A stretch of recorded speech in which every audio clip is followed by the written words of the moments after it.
So, ayan, isang mapagpalang araw po sa ating lahat at welcome back po muli sa aking YouTube channel. It's Maya Vlogs.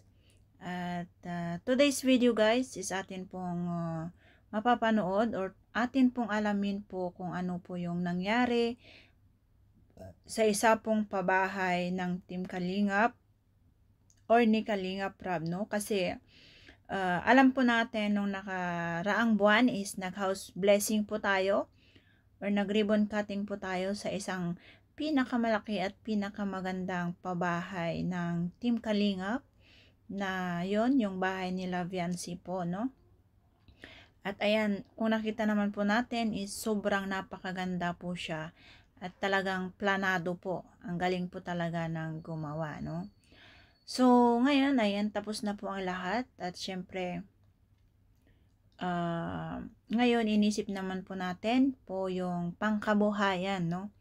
Kaya tapos na po yung pabahay, so iniisip na po natin or iniisip na po nila ang tungkol po sa pangkabuhayan. Ta syempre, saan po sila kukuha ng pang-araw-araw nilang gastusin or pang-araw-araw nilang pangangailangan kung walang hanap buhay. So walang silbi po ang malaking bahay kung wala ka din namang pagmakain or wala ka din namang pera, no?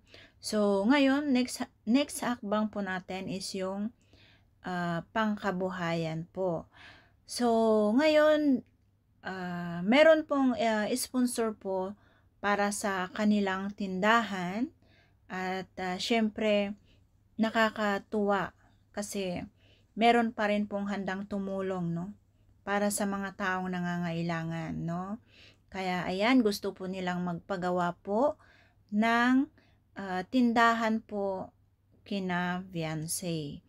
So, ngayon naman is, yung sponsor is nakipag-communicate po kay Dr. Love. So, sila po yung may contact sa bawat isa. So, ayan, nag-deal na po ang lahat at ayan, mag-i-start na po sila sa kanilang plano na tindahan para po kina Viancy. Ayun nga lang po is, meron pong pagkakamali. Sa hindi man po ako hindi ko naman po sinusumbatan hindi ko naman po sinisisi si Dr. Love, no? Pero may mali po. Ito ay miscommunication lang po kasi sana po noong nagplano po sila ng ganun is sana is na-inform po si Kalinga Prab or si Kuya Bal, na-inform po sana sila as manager or as sila po yung nagvo-vlog kina Viancy, no? At sila yung nagpatayo sa bahay, sila ang dahilan kung bakit nagkaroon ng bahay na yan, ano? Ayun nga lang, yun po yung mali kasi talagang walang information. So ngayon guys, atin pong panoorin at kayo na po ang bahala kung tama po ba yung points po ni Kalinga Prab or kung bakit po siya, tama ba na ma-disappoint siya, no? Dahil sa ginawa po nila na yun. Kasi nag-start na po sila sa patindahan po na yan na no information po talaga kay Kalinga Prab at yun naman po ay dapat sana is ano man po yung gagawin nilang hakbang kasi sponsor naman po sila or sila naman po yung naglapit kay Kalinga Prab is dapat naman po is in-involve nila si Kalinga Prab sa plan na ito para naman po alam ni Kalinga Prab yung nangyayari. So ayan po guys, para mas malinaw po sa ating lahat, ayan, panoorin po natin ang video at dito natin makita ang sobrang disappointment po ni Kalinga Prab, no? Kasi yung plano nila sa bahay na yun is parang oo, may tindahan at meron din pong garahe sa both side. Pero ang gusto sana po nilang unahin is yung bakod. So ayan guys, atin pong panoorin yung video para malaman natin kung bakit po medyo na-disappoint or talagang na-disappoint po si Kalinga Prab sa nangyari. Dito kami kina Viancy para tingnan itong ano. Kasi nakita ko sa picture. Ano masabi mo? Ang pangit nga. Bakit ganyan yung pagkagawa, no? Kaya Hindi nga. pati sa akin nagsabi si Dr. Love. Dapat sana nag-update sila para Kasi- maximize yun. Ano kasi, ang nanghihinayang ko, pinaghirapan natin itong bahay na to eh. Tapos, tatakpan lang ng ganyan. Oo, kahit hindi na. Bakod na lang sana. Ang naisip ko sana, bakod ang unahin. Oo, bakod. Tapos yung tindahan, ididikit lang sa Oo, bakod. yan. Maliit lang na Oo, tama. cubicle lang na. Maliit lang sana. Hindi ganyan. Kaya nga eh. Pero pag tindahan lang sana para na Bianset, magiging negosyo man lang na simple. Pero kaya pong maano niya, solusyonan? Ano na, kung dyan na yung nakapwesto, wala Kaya nang hinayang ibang kasi ako dun magiging sa ano. bintana. Iba-box type na lang. Islab yan, no? Oh, hindi, kahit hindi. Firewall lang. Para siyang kwadrado lang rin yan, tapos may trusses lang sa loob. Nandito ang... Tingnan mo, ba't may poste dito? Yun na nga, is... Bira. Tingnan bro. Yun na inisip ko, ba't nagkaposte sa gitna? Alam kong may wala gawin dito, pero di naman niya sinabi kung kailan ma-start at kung anong Dapat design sana ang nag-ano gagawin. ano siya. Nagsabi siya. Ano sanang maganda dyan? Hindi, kung nandyan na yan, box type na lang talaga maganda dyan. Para siyang may ano din, Cairo. Ba't may poste? May poste dito. Pero dapat yung walang poste yan, dyan okay na sana. Wala naman. Okay lang naman yan, hindi makakapagpapangit yan. Alin? Yung tindahan. Paano mo pa susolusyonan yan? Box type lang din siya. Nasa loob ang gutter, tapos may Ay di ang yero nasa loob. ididikit na siya dyan sa slab sa taas. Oo, ganyan ang mangyayari. Yan din ang elevation ng bubong. Tapos dikit siya sa bakod. Oo, sagad na siya. Sagad siya sa... Saan ba ang ano dito? May buhon yan dyan. Saan ang bako dito? Sagad yan, sinagad ko yan kasi in-expand ko yan ng isa pang kalsada. Saan ang bako dito? Para pag-renovate. Dito? Ito Oo, na yan, mismo? siya, oo, yan Ito? mismo, oo. Yan. Sagad talaga siya. Sagad yan. Yan na mismo. Yan ang bakod niyan. Papunta doon. Tapos ito, bakod din ito eh. Diretso yan. Ano yan? May parking lang dito sa gilid. Ididikit pala siya dyan. Itong poste na ito, tanggalin na yan. Ang pangit na. Tanggalin daw yan. Ang bihira, ba't pinastehan dyan? Ang liit-liit pa ng pundasyon. Asa si Doc po? Ah, ito pinto to kuya. Pinto daw ito. Tapos, sasagad po dyan sa slab. Level. Box type. Oh, yan, tama. Box type lang, para bumagay. Tapos roll up ang panara. Pero wag na po, alisin niyo po yung poste na to. Roll up ang panara. Mabagay man yan, wala akong problema. Tapos partner lang sa kulay. Oo, partner na sa Partner lang sa kulay para bumagay. Kahit hindi na islaban yan. Ha? Kahit hindi na islaban yan. Anong gagawin? Pyroll lang. Pyroll, tapos ang trusses sa loob. Pyroll lang siya, box type lang siya, may asintada siya paikot. Tapos yung sa... Ay, Tapos ang bubong yan. gutter niya sa labas, concrete gutter dito. Ha? Dito ang concrete gutter niyan. Para may design, ano? Oo, ganun eh. Para may design. Pagbiga niyan, pagbiga kasabay Sayang yung kasi ay concrete gutter. narangan yung ano. Process, sabay pyroll na. Paikot na lang, halong para bumagay. Maharangan talaga yan. Hindi, yung bakod naman kasi na yun, mababa, ano lang yun. Oo, mababa lang. Tapos tubular na lang. Di ba? Pero mabagay talaga yan. Dapat ibagay siya dito. Oo, babagay man yan. Basta pyroll lang ito, basta box Kaso type lang. nanginayang talaga ako dun sa ano. Sa bahay. Nakapanginahing yung design. Panginayang yung design. Dapat sa iba na lang sila naggawa. Sa iba na lang ng dapat tindahan. nag ano. Dito muna kayo bro, mainit. Dapat sa ibang lugar na lang sila ano lang, nagnegosyo. diretso mo lang. Di ba? Dito ka, dito ka. Dito lang kayo. Tulad na may babuya naman. Nagpigil rin lang sana, malaki no? Saka kasi ano, magkano lang naman ang kikitain mo dyan eh. Oo, kaya nga. Hinayang talaga ako. Hinayang talaga ako dun sa ganda ng bahay. Promise. Or sana pinatagal-tagal muna bago baga baguhin, no? Or bago mag-add. Sana pinatagal-tagal muna. Pero pwede pa yan tanggalin. Pwede yan. Ang tatanggalin ko. Ha? Kaso nga lang, sayang yung materialis. Nakakapanginahing. Magkano pa lang naman yan, no? Nakakapanginahing na din. Sabagay, mga... Magkano pa lang naman yan? Hoy, Abiansi. Sige, diyan ka muna. Ito lang. Tingnan namin yung bahay mo. Mga? Mga 50K na. Hinayang talaga ako, promise. Ikaw, Eds, ano masabi mo, Eds? Nabigla ako. Kahapon nga, bumisita kami dito ni Kuya Bal eh. Medyo, ano. Kala ko hanggang dito pa nung una eh. Sabi ko, bakit yung ganyan? Kasi may poste dyan. Kaya nga, nagulat ako. Medyo Bensi, naglaba ka, no? nakaharang sa bahay. Ano po, sinampay. Nakaharang sa ganda ng bahay yung ano. Saka yung paano yung bintana, naharangan na lahat. Kaya maharangan nga yan. Na yung mga design ng ano, bahay. Okay lang sana masyado pa kasing ano, parang maaga pa para Hindi, dapat pati ang pinakang ano niyan, ang pinakang layout niyan. Yung poste na yan, dito katapat din itong poste na to. katapat niyang... Oo, dyan lang makasintado yan. Hindi, ang naisip ko nga, Malaki kasi dapat yan kung talagang... maliit lang sana dito. Oh. Pwede rin, wala namang problema. Wala namang problema. Yan, sagad na yan, sagad sa bakod yan. Itong poste na to, sagad na to sa bakod eh.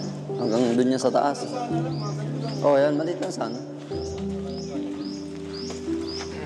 Tapos roll up na lang. Maliit na mahaba. May bigas, may... So, ayan po guys, napanood po natin yung video, no?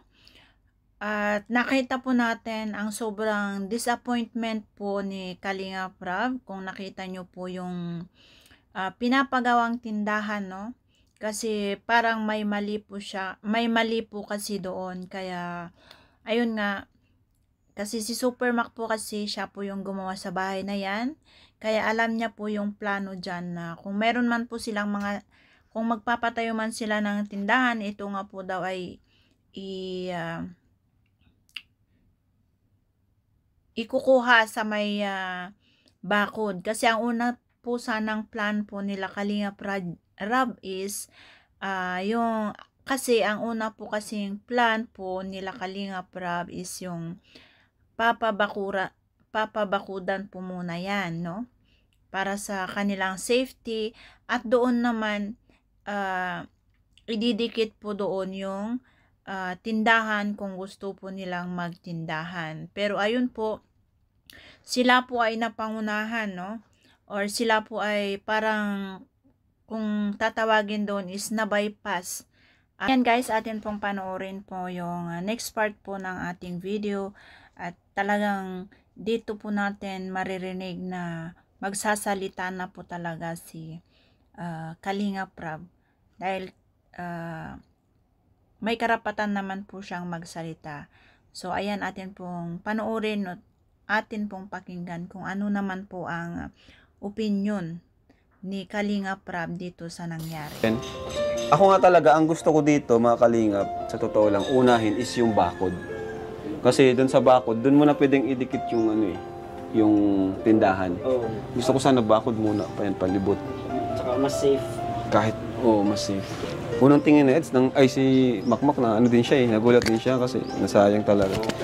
Mak, pwede pa ba yan i-renovate? Halimbawa liitan pa. Pwede naman yun, walang problema. Kasi naumpisa pa lang naman. Nagusta pa lang.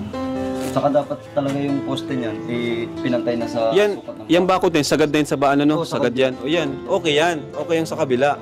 Itong dito, pwede natin itong bawasan. Tingnan mo bro, pakita mo ano. Yan yung pader sa... Kaso sayang naman din. Sayang talaga. Magkano na yung nagastos dyan? Basta mga 50k ang estimate ko kasamang labor. Mga 50k na yan. Kasama labor. Kung naglagay pa silang tie beam sa ilalim. Tapos kung iislaban yan, siyempre malaki-laki din gastos yan. Kung iislaban nila, malaking gastos din yan. Firewall na lang the best dyan, tapos red type yung loob.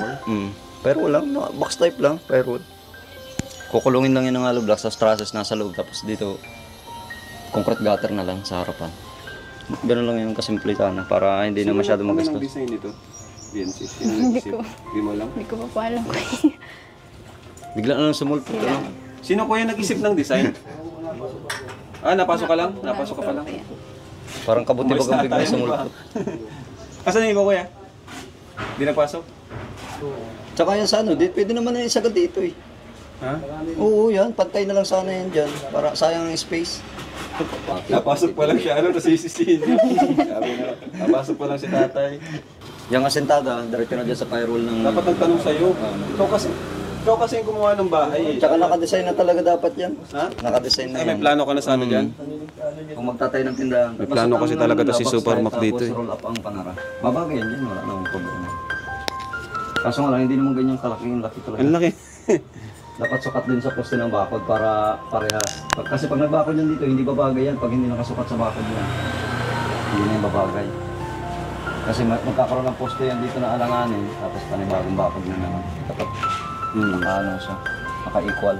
Kapangit. Di ba Sayang nagtanong naman yung sa'yo bahay. si Dr. Lab, nagtanong sa'yo? Hindi. Kala ko, sabi daw kasi sa mga comment, alam mo daw. Hindi na yung Dr. Lab, attorney yata yun eh.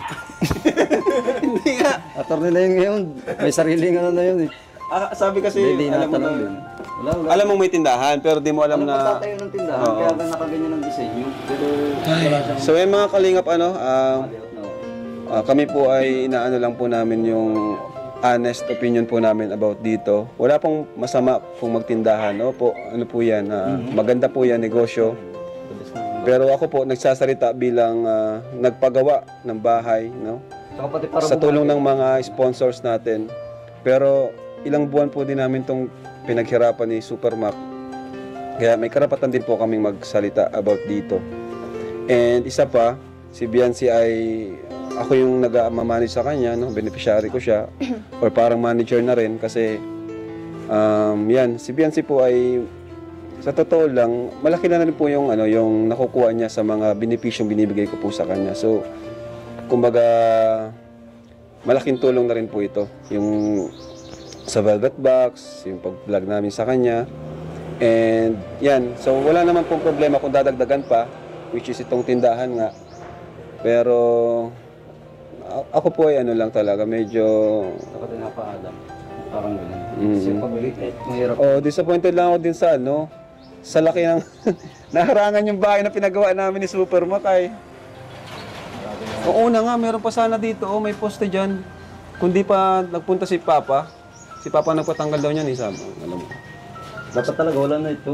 Pwede naman itong lang eh. Kung Sinabihan ko naman si Dr. Love sa message na wag na munang light materials para itigil na muna. para yung bahay. Ha? Pwede naman Kayo lang din po ata kuya niya ang hinihintay po ni Papa. Si Kuya Rab din po ang hinihintay lang din po ata niya ni Papa. Oh, sila Na pa. mag-ano kung ano daw kung balak po niya. Kasi sila Papa mo, okay lang yun ang okay eh. Kilala ko si Papa at si Mama mo, payag lang yun ang payag pag may tumulong sa kanila, okay lang yun. Kasi syempre, may tumutulong, di ba? Mahirap naman. Yung kabila, okay yun kuya. Okay yung kabila. Pero ito, baka pabawasan. Ito. Ano Mac? Anong sa tingin mo? Pero sayang naman, hindi na yun. Sayang materials. Sayang materialis talaga. Pagandahin na lang. Dapat nga, kung ganyan lang din. Wala, nandito na, may poste Sinagad na. na nga yan dito. Yan, yung kasing Paano canopy na yan. papagandahin? Diyan ang hollow block sana yan, tapos doon sa canopy na yun. Sagad dyan dito rin, sagad yan sana.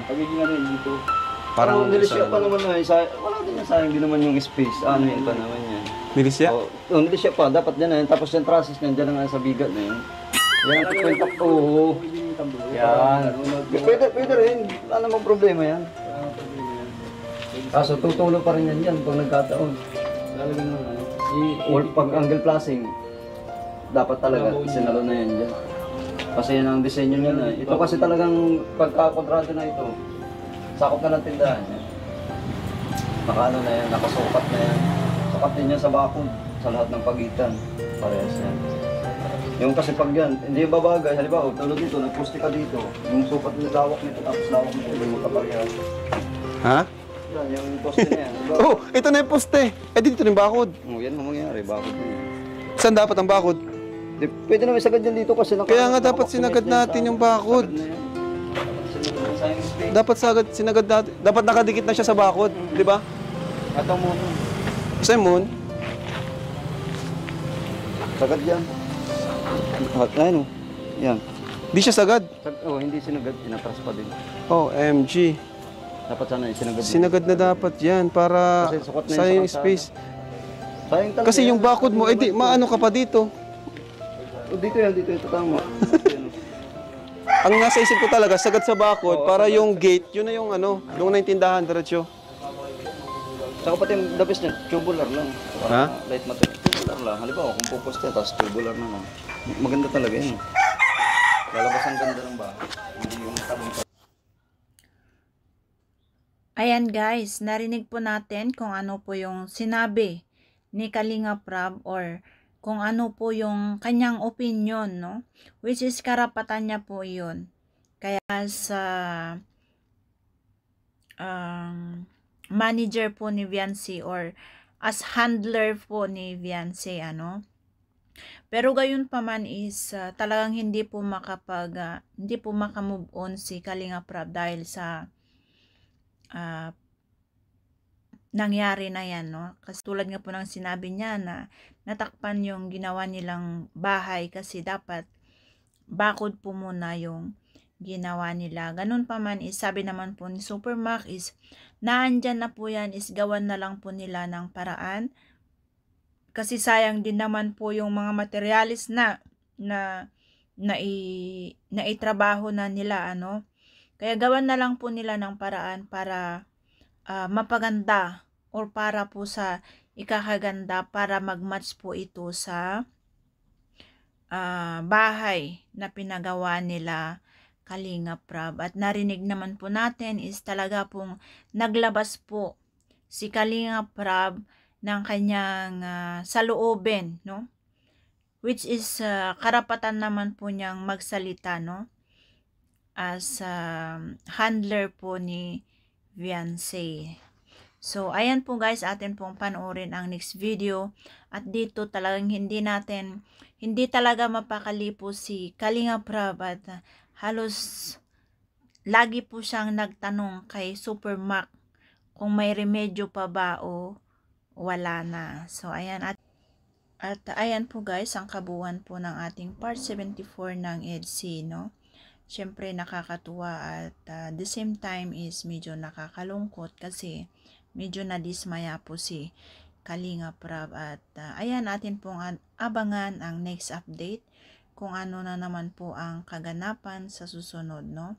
At siyempre, bago po tayo mag-end, huwag po nating kalimutang suportahan ang ama at founder ng Kalingap na si Kuya Bal Santos Matubang, Kalinga Prab, Ate Edna Vlog, Jack Tapia Matubang at sa lahat po ng K-Boys. So ayan, bye-bye and God bless.